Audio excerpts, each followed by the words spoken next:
All right, and boom, ladies and gentlemen, we've got a big video today. We've got a first exclusive reaction to something that normally I would save for a first and final video. If you have not seen my show First and Final, go ahead and check it out because it's a very fun show. Basically, I put together my first reaction and my final review of a show or movie into one video. So you guys get to see my first thoughts when the first ever trailer comes out, and then I hold on to it until I can see the full movie and write my review. And I put the two together just to see, have my thoughts changed over time? Is my first reaction similar to my final thoughts? And so on and so forth. And I've been doing that for years. The first ever first and final video was with the Mortal Kombat movie. Not the original Mortal Kombat movie from the 90s, but the newer one that came out in 2020, 2021, if I remember correctly. And so what I want to react to today, we finally got our first official teaser for the Fantastic Four movie coming to the MCU. And this, I think, is a really big step for the MCU, because we've been waiting for something like this for a long time. Ever since we had the acquisition of 20th Century Fox properties into the MCU, we have been waiting for something like this. The Fantastic Four in the MCU, the X-Men in the MCU, and we've gotten so many little hints and clues and references. I mean, we had Reed Richards in an MCU movie back in Multiverse of Madness. It wasn't really what we were expecting. It was just a short cameo of a multiversal version of the character. We've had a bunch of X-Men references with like Pietro in WandaVision, and with like literal X-Men characters at the end of the Marvels, and just also in Multiverse of Madness we had Professor X in that, and then we had Deadpool and Wolverine basically bringing all of the 20th Century Fox references together into one movie and basically making like a super master cut of all the 20th Century Fox characters that we had forgotten. And I think at this point it's obvious that a lot of people are getting superhero fatigue because we've had so many of these movies, and some people are tired. Some people are tired of going to see Marvel movies. And even if, like me, I'm not tired of Marvel movies, to be completely honest. I could still watch a bunch more of them.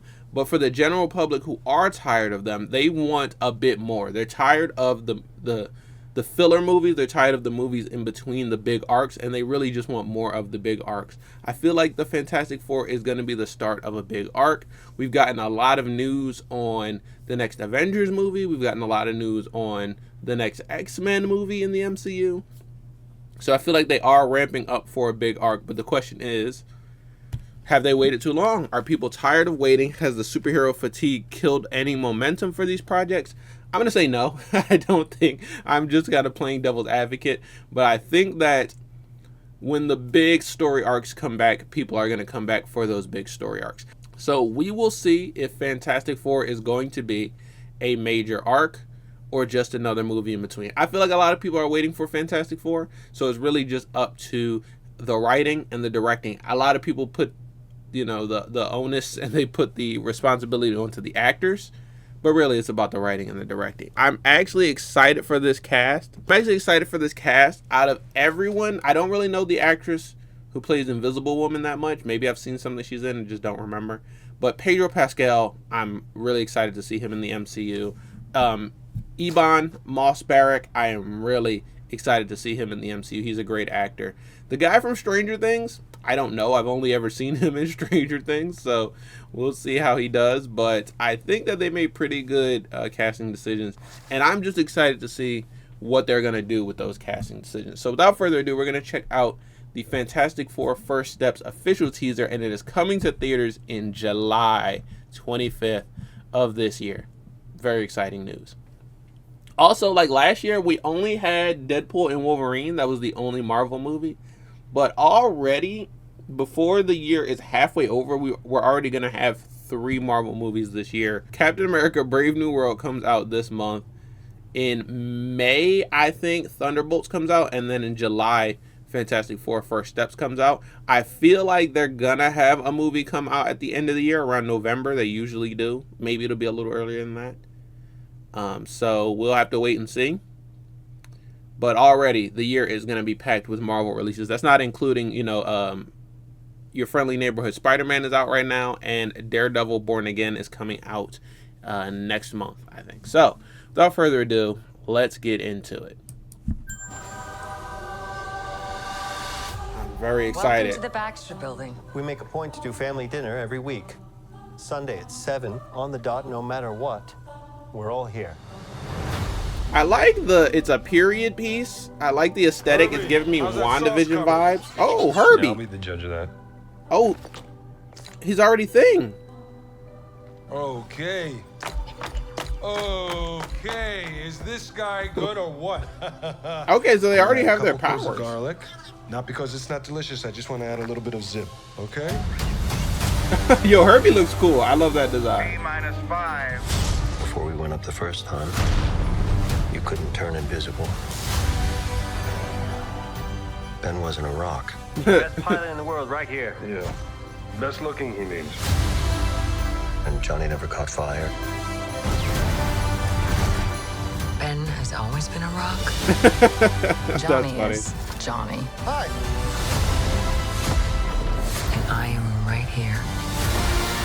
Whatever life throws at us, we'll face it together.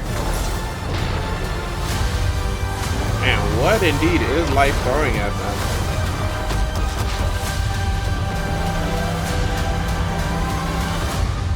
The Galactus?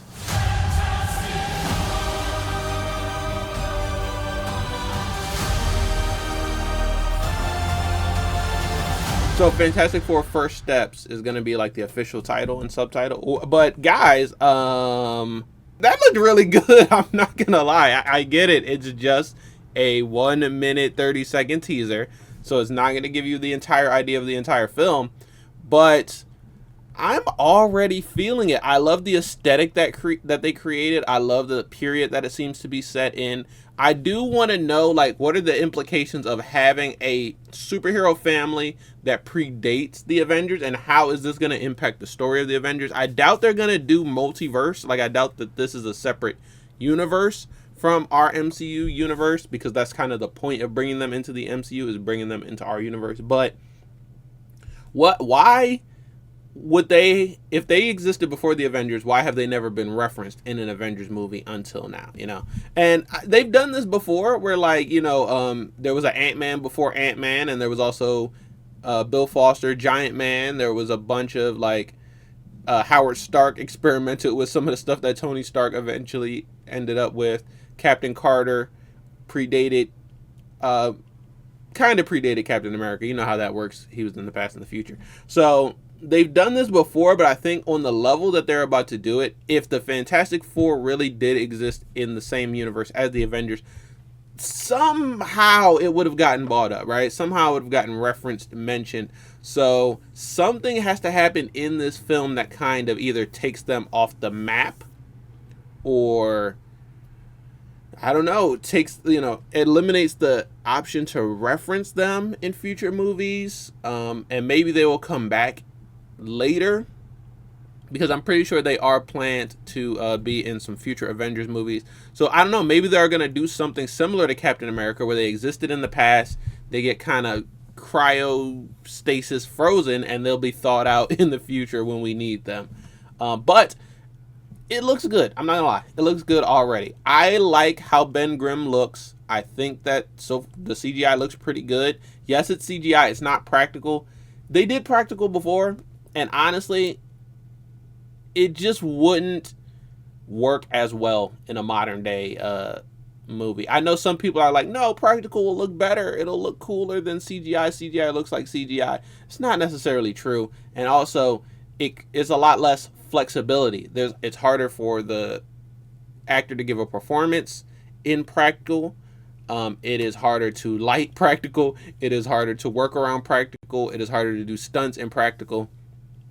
So there's a lot of reasons why CGI is better for this production. But I think that Ben Grimm as a thing looks good, and I'm happy that they kind of showed him off first. They went right into it. The rest of the effects, we didn't see Reed do anything stretchy. That is one thing I did notice. We didn't see anything stretchy, which I cannot wait because I love stretchy characters.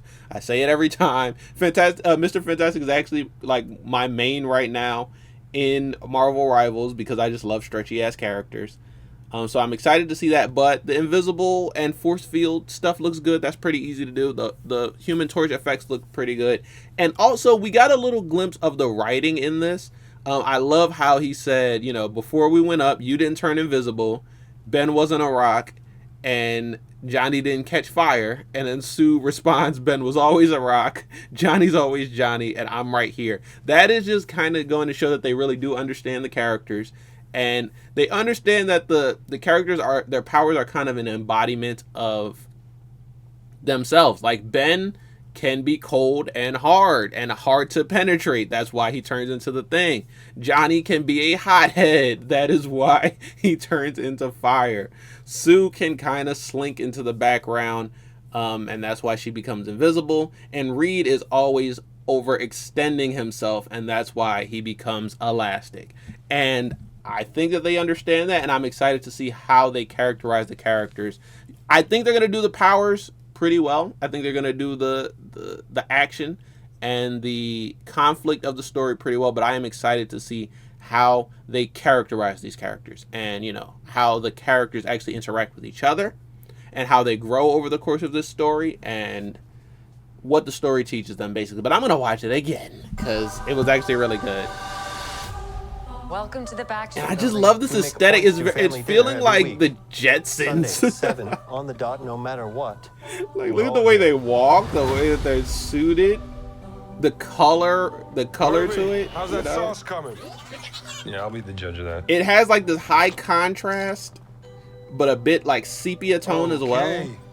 Herbie looks so cool. I love Herbie. Now Herbie looks like he actually might be practical. That might be a puppet prop. Of garlic. Not because it's not delicious. I just want to add a little bit of zip. He looks tangible and he moves like a old retro robot. Before we went up the first time, you couldn't turn invisible. The spaceship looks period effective. The space Ben suits. wasn't a rock. The best pilot in the world right here. Yeah. The Best looking he TV. means. And Johnny never caught fire.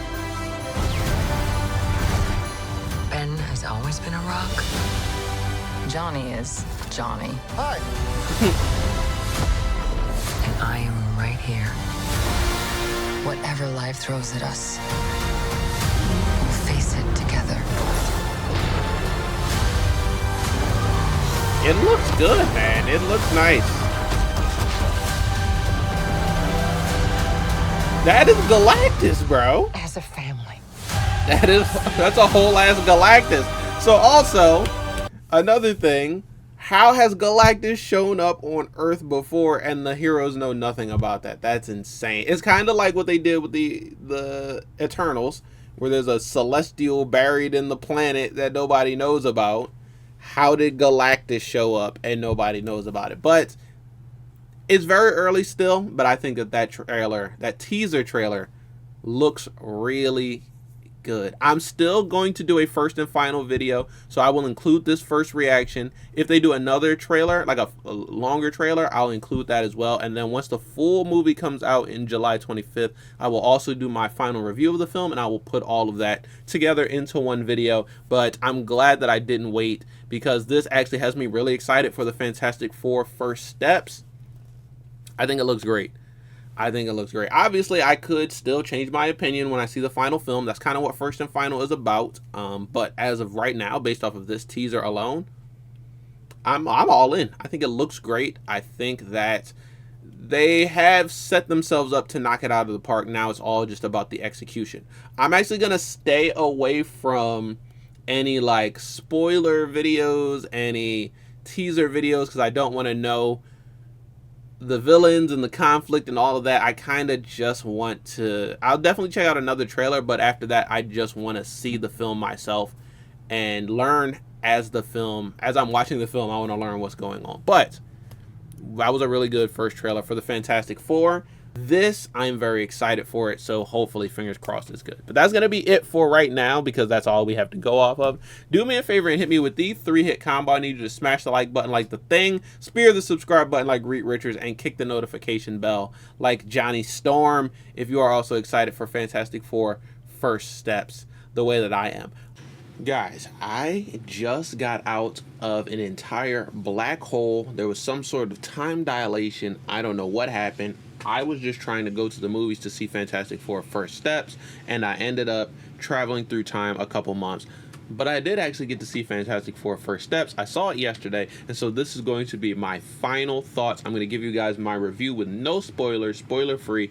Then I'm going to give you a spoiler warning before I get into the nitty-gritty details of this film. And then we're going to have it a full first and final video where you have my first thoughts on Fantastic Four First Steps and my final review of Fantastic Four First Steps. So, without further ado, let's get into it. Alright, so to get into it, I'm going to talk to you guys about Fantastic Four First Steps without spoiling any of it. This was a really good film. A really good MCU film.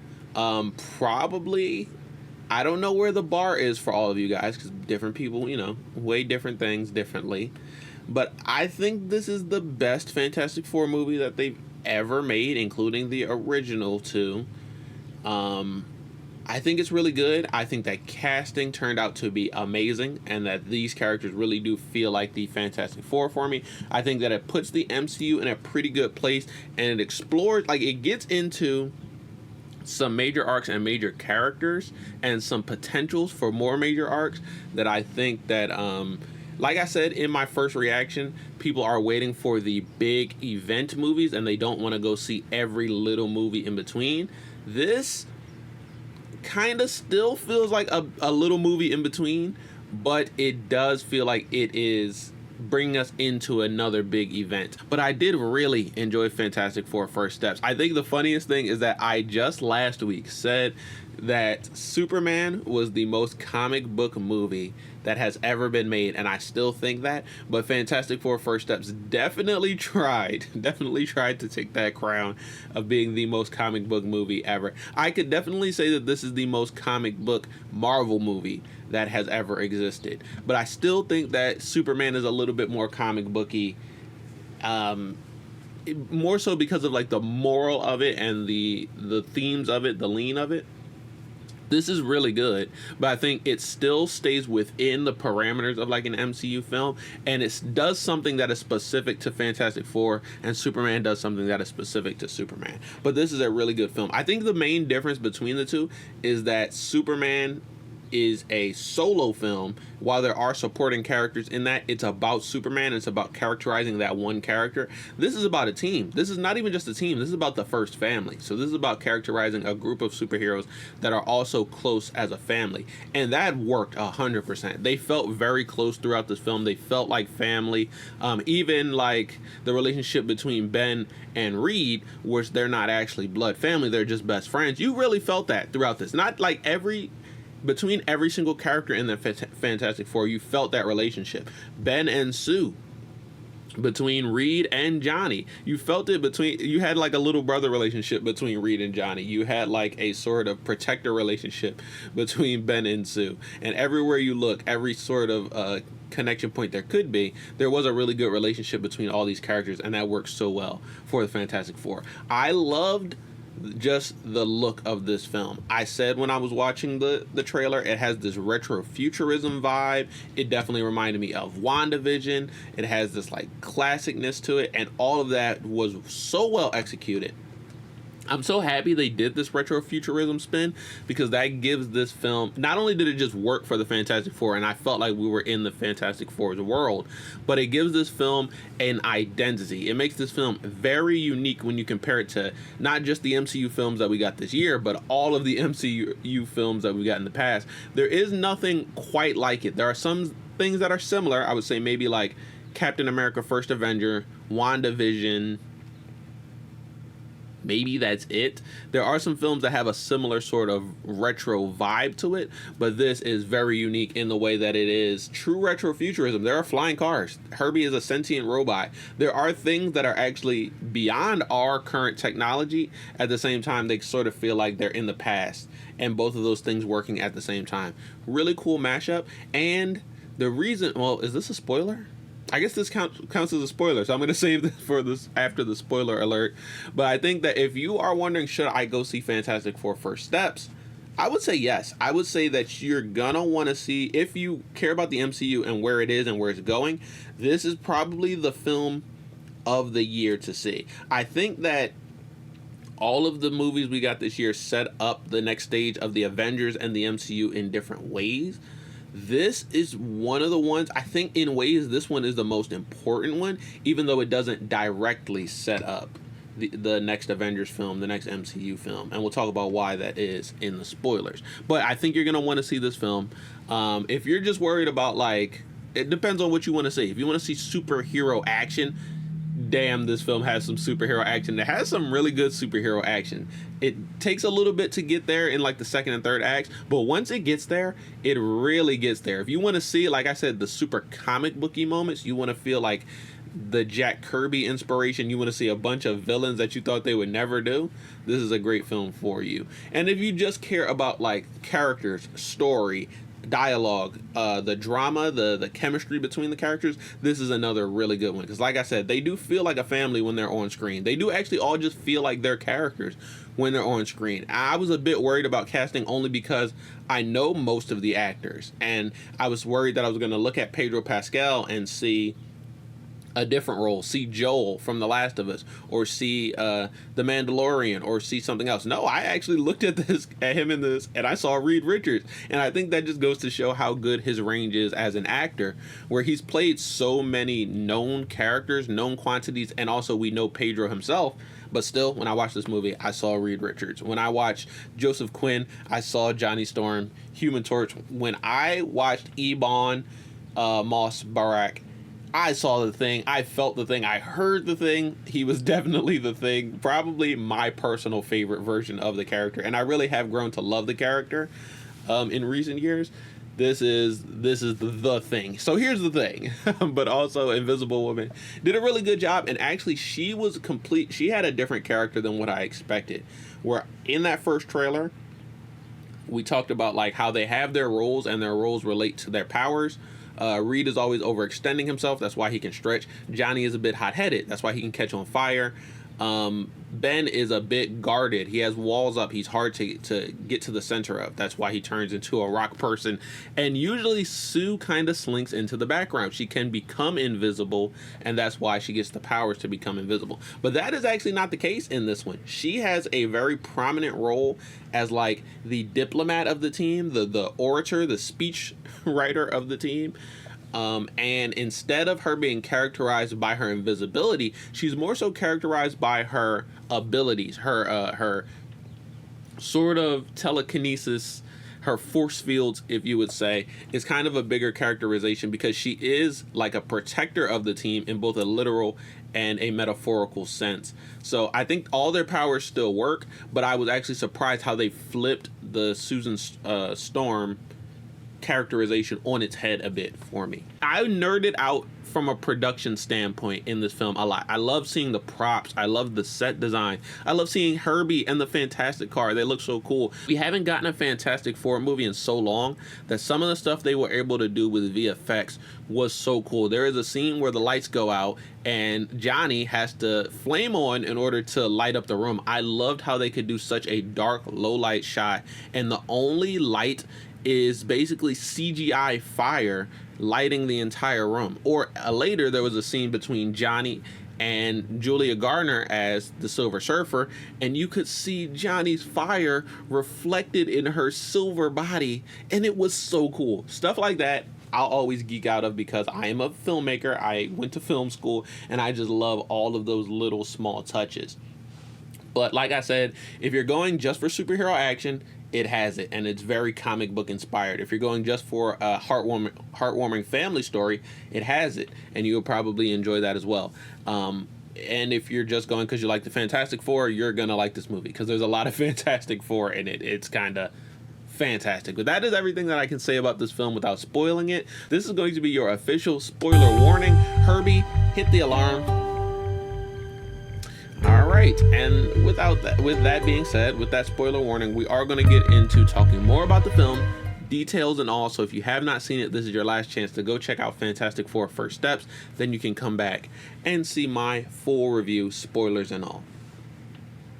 But let's see, what are some things that I was about to spoil that I decided to hold on? I think the first thing is, this is obviously not the 616 universe. Actually, I've heard also MCU universe is not the 616. So this is, I won't say 616, but this is not the MCU universe. This is not our part of the multiverse that we are used to. So within this world that Fantastic Four lives on, there is no Avengers. There is no Guardians of the Galaxy. There is none of the rest of the things in the MCU that we have come to know and love exist in this universe. They are the sole Earth protectors in this part of the world. This is the 828 universe, and then it's not until the very end where they kind of reveal why it's the 828 universe, because that is when Jack Kirby was born. So it's a bit of a tribute to Jack Kirby. Like I've said before, I love the 828 universe for its retrofuturism and all of the really cool things that production is able to do within that scope. But I do admit that, you know, because this isn't our universe, it's not as fully fleshed out and it's not as deep and dense as the MCU that we've expected. And that goes to one of my complaints that I've had about the MCU for a while now that still is a complaint, which is unfortunate, and that is how we handle the multiverse. The multiverse, we have still only kind of waded in the shallow waters of the multiverse. Even in this film, which takes place in the multiverse, the entire film takes place in a different universe. It still only feels like a shallow walk because nothing in this film connected the 828 universe to the main MCU universe. Every time we do sort of multiversal exploration, it's either one character travels to one universe and then by the end of it they go back to their normal universe, or characters from another universe travel to our universe, but by the end of the movie we put them back where they belong. There are a few characters that are stranded in the multiverse, like at the end of the Marvels, but I feel like we're still only in the shallow waters of the multiverse, and it's crazy because people are starting to get fatigued by the concept of multiverses. That's not completely Marvel's fault, because there's the Marvel multiverse, there is the DC multiverse, there is like stuff that isn't even superhero related that deals with the multiverse, like Everything Everywhere All at Once. Like the multiverse, there is like Spider-Verse. There is so many examples of the multiverse. Mortal Kombat even traverses the multiverse in their last game. So it is a concept that is starting to get overused, and I would hate for it to get overused and become fatiguing before we actually even get the things that we want. We want Secret Wars. We want the Fantastic Four universe and the X-Men universe to coincide and intersect with the MCU universe. We want all of that. But it feels like we've been waiting way too long. We're still not really where we want to be in the multiverse. Even in this film, I expected it to completely take place in the 828 universe, but I thought either through the post-credit scene or the way the movie ended or something, that there was going to be a hint of connecting with the wider multiverse, and there wasn't. And I felt like they could have set it up easily. They're doing like teleportation in this. They're dealing with Galactus. In the end, they tease Doctor Doom.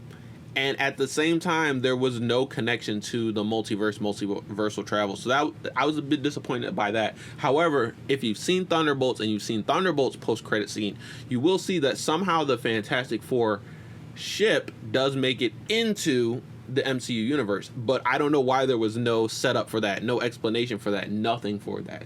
So that is my biggest pet peeve about the MCU overall, and the MCU and the multiverse. And it didn't originate in Fantastic Four First Steps, but it continues in Fantastic Four. So I do want to say that that's my biggest critique of the MCU right now, is that they're taking too long to get into the multiverse. Yes, I know they want to wait so that they have a really good rendition of the X-Men, and they wanted to wait till they had this really good rendition of the Fantastic Four, and I want them to wait until they get the perfect versions of these characters to make the movies about them. But I don't think they had to have these characters specifically to actually traverse the multiverse or deep, to dive in the deep waters of the multiverse.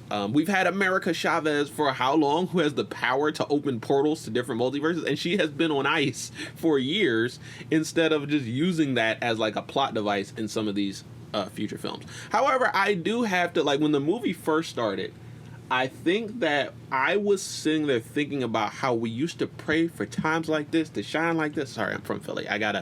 It just happens sometimes. But we really did used to pray for times like this. We really did. Back when Fan Four Stick came out in 2015, we were like, damn, I really wish that Fantastic Four could join the MCU and we could get a proper Fantastic Four movie. And I think that audiences these days, we have so much stuff that we can easily take these things for granted and become jaded to them. And there are going to be a group of people who are jaded to Fantastic Four, and they're like, I don't even care. We waited too long to get any of this. I don't even care anymore. But I want to talk to the fans who do care, the fans who have been waiting for this, and they have been waiting since the original Fantastic Four. They've been waiting since Fan Four Stick. They have been waiting since the first Iron Man movie when they knew the MCU was a thing. They have been waiting since the first Avengers movie when they knew that these big set pieces and these big group ensemble cast superhero movies were possible and they could be really good. I'm talking to everyone who waited since the Fox Disney merger, and we were like, now we finally have all the properties under one roof. When are we going to finally start to get them in the MCU? It has begun. It's here. It's finally here. It's not everything. We're still waiting for X-Men. We still don't fully have the rights to Hulk, and we still have a weird sort of deal with Spider-Man, but they're here. They're all here. They're all in the MCU. The Fantastic Four, the X-Men, Spider-Man, Hulk, they're all here under one umbrella. There's probably some niche character. Like, we don't need Morbius or Venom right now, but I think we have to appreciate the fact that we are finally in a place in the MCU where the Fantastic Four are home. The first family is here, and like, I just don't want to take that aspect of it for granted. Whether you like the movie or not, I think that we can all appreciate that this is just a major stepping stone for the MCU, one that we've been waiting for a long time, and that's something I can really appreciate. So I do have some complaints that we still are only in the shallow waters of the multiverse, but I do have a great appreciation that finally we are here with the Fantastic Four, and I thought they did a great job. Anything else under spoilers that I want to get into? I loved the goofy ass cameos as well. Mole Man being a part of this film was actually really funny, because I remember that Fantastic Four game that came out with the original Fantastic Four cast, and that was a really fun callback for me personally. I know, like, if you've probably read a couple comics, that's probably a bigger callback, but even someone who just watched the early movies and played some of the games, that was a huge callback for me personally. And it also reminds me of The Incredibles. This movie did a lot to remind me of The Incredibles, which makes sense because The Incredibles was inspired by Fantastic Four, and then eventually now this new Fantastic Four is probably somewhat inspired by The Incredibles. But if you remember, like, Underminer, the rise of Underminer is how the first Incredibles movie ended. That definitely reminded me of the Fantastic Four taking on Mole Man in this film. The cameos are great. They're just so cool. And some of them are like big, major, but then some of them, like Mole Man, just are fun. And I really appreciated both of them either way. But then there are the big cameos.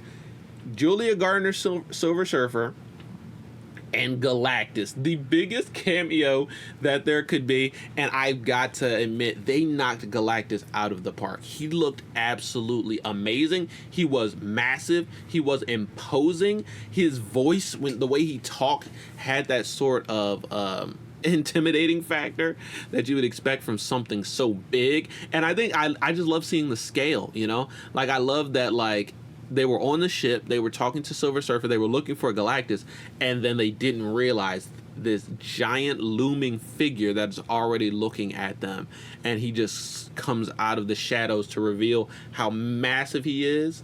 That was just so cool. Felt so good, like, and also he felt like an imposing threat. He felt like a really big villain, and I'm trying to think, like, what were the big villains of the okay, Sentry was actually a really big villain as well.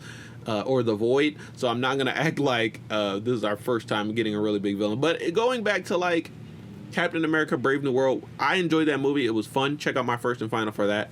But the villain, the leader, and then Red Hulk, the villain didn't feel as imposing or as like cool as Galactus. It's hard for anyone to feel as imposing and epic as Galactus. There are only a couple Marvel villains that can do that can be that imposing, and they've done most of them. Ultron, Thanos, Galactus, Mephisto.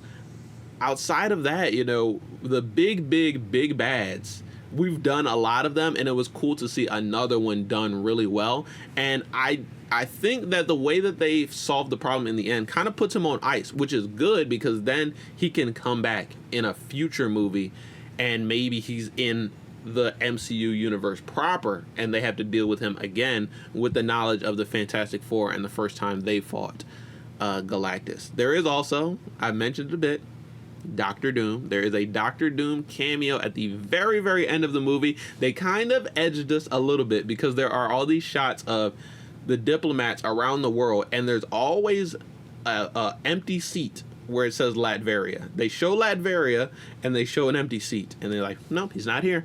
And they show it again, like, nope, he's not here. And then at the very end of the film, you get a very short shot of Doctor Doom as he is going on to try to kidnap or take control of the powers inside of Franklin Richards. That's another part that we got to talk about. Franklin Richards, what this film is about is the baby.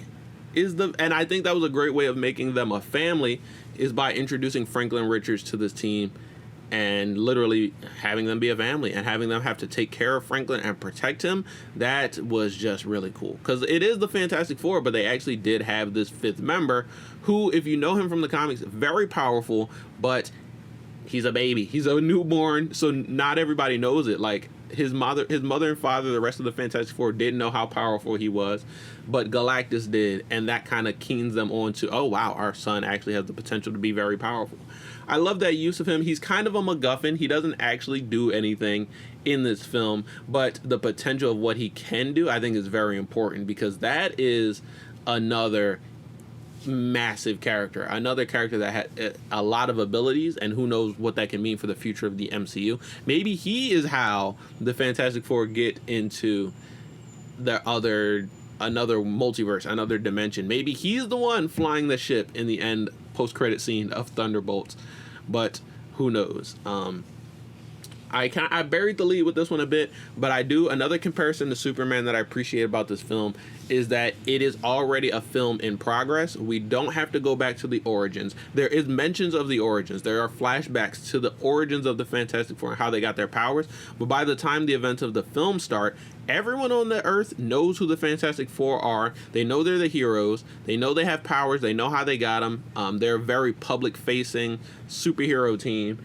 And I did appreciate the story already being in progress, because it didn't slow down the momentum tremendously. And also, this isn't a film about the origins of the Fantastic Four, but this is a film about the origins of Franklin Richards, the origins of Galactus, Silver Surfer, and how they deal with that.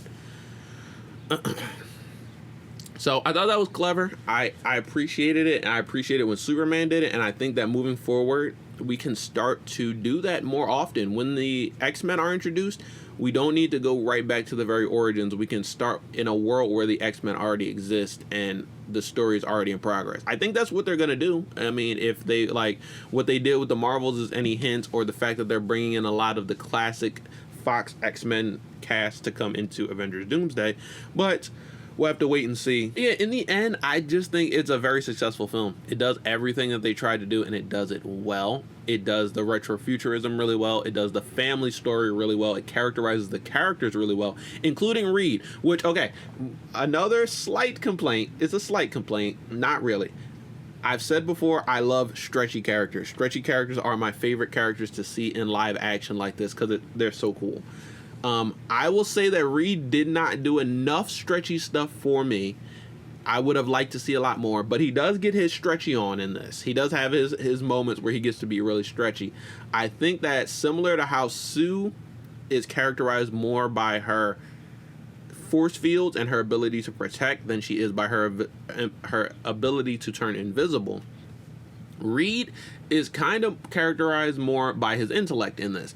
So while he gets to do a lot of things with the stretchy powers when it's needed, he is almost always stretching his mind. He's almost always figuring out these problems and doing the math, doing the science, trial and error, experimenting. And I think that's what Reed should be doing. I think that was a great way to characterize that character, because that is who he is. He's always overextending himself, but sometimes it's more mentally than physically. And I think they showed that off really well.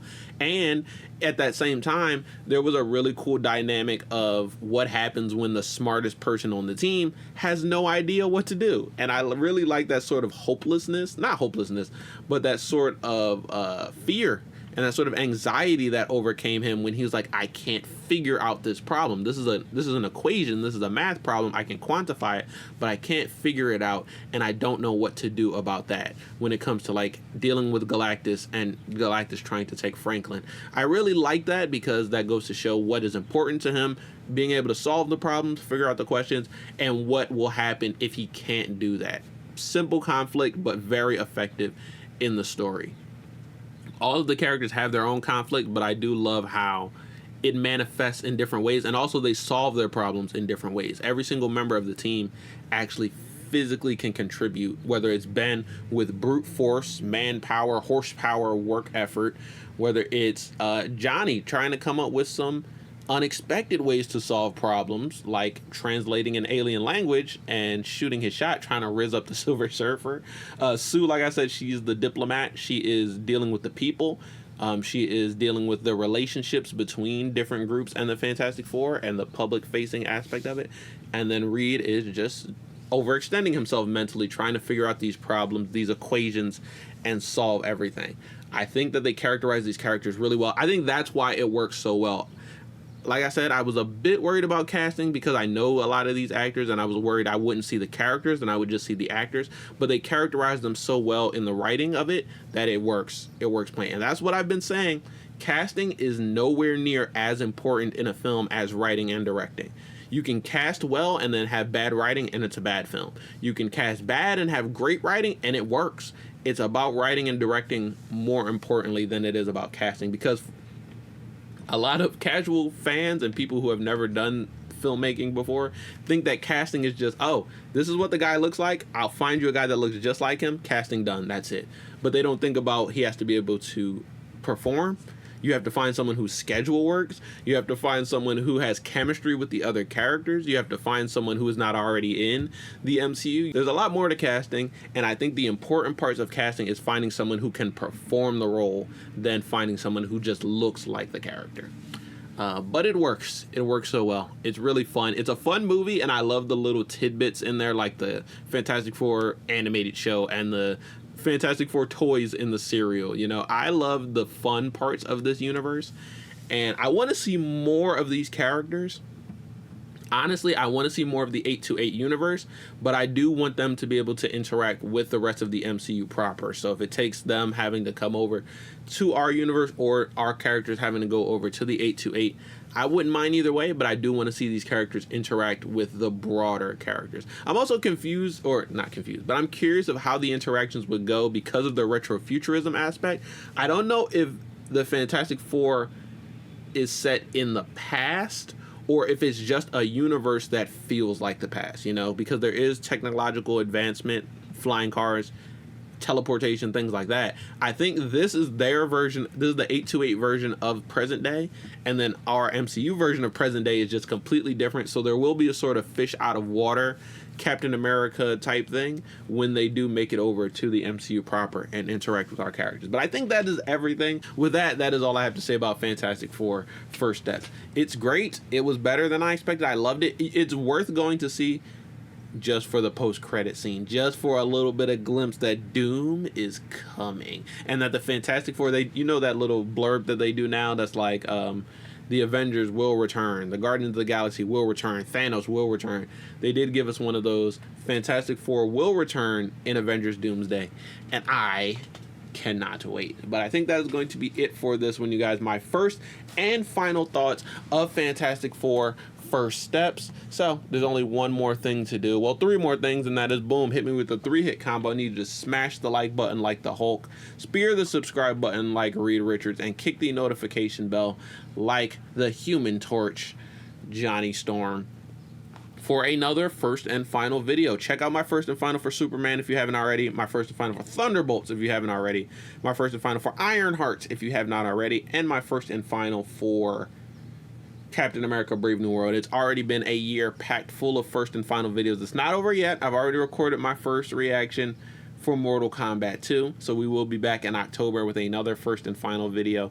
But this was a big month for first and finals. There were 3 first and final review reactions just in this month, so I'm gonna take a little bit of a break from first and finals until October when we get that that Mortal Kombat 2 movie. This is actually Comic-Con weekend, so I'm expecting a lot of big reviews, reveals, reactions, or things to react to this weekend. And then also Evo is coming up next weekend, so I'm expecting a lot of reveals from that as well. So even though we're finally going to take a little bit of a break from first and final, there's still a lot of stuff potentially on the horizon, and there might be some trailers within Comic-Con that will end up being first and finals in the future, but we'll cross that bridge when we get there. Make sure you guys also check out the video I dropped yesterday for Battle Beast and Invincible Versus. If you don't know, there's an Invincible fighting game. It's coming to Evo with a demo, and the final playable character there is going to be Battle Beast. Also, I did a reaction for 2XKO Vi. That's also coming to Evo with a playable demo, and it'll soon be available in closed beta and eventually for everyone. The game is going to roll out this year starting in September.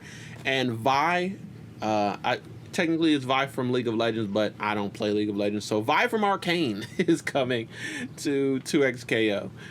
So be very excited, because that is probably going to be the character I main. I think she looks really sick, and if you want to see why, then check out my reaction to that character. But that is going to be it for this one, you guys. Next week we should be back with more The Last of Us Part 2. That is going to be the penultimate episode of the playthrough, meaning the second to last, and then the next episode after that will be the finale. Borderlands 4 is coming up soon. So yeah, this was a big month. A lot of big reveals came out this month, but it's not even like we're stopping anytime soon. Okay, we're gonna have a bunch of stuff to react to and review and do and play in August, in September, all the way until the end of the year, and I'm very excited for it. But before we get out of here, make sure you guys hit that subscribe button. We're getting closer and closer to 900 subscribers, and I can only get there with the help of you all. So if you're not subscribed, make sure you go down, click the subscribe button, and if you are subscribed, you can also click subscribe plus and join as a channel member if you so want to. There's bonus videos for channel members. There is emotes, channel badges, and also you can request videos from me or play video games with me if you so want to as a channel member. But that is going to be it for another episode of First and Final. You saw my first thoughts of Fantastic Four First Steps. You saw my final review, and that makes a full video. So I will see you guys next time in another new one. Peace out. We got comic pages for this one, bro. He looks sick there. I want to see the render. Ooh. Finally, a worthy adversary. He looks sick. Very grounded, which is different than a lot of the characters we've seen so far. He does have some aerial stuff, but for most of his combos,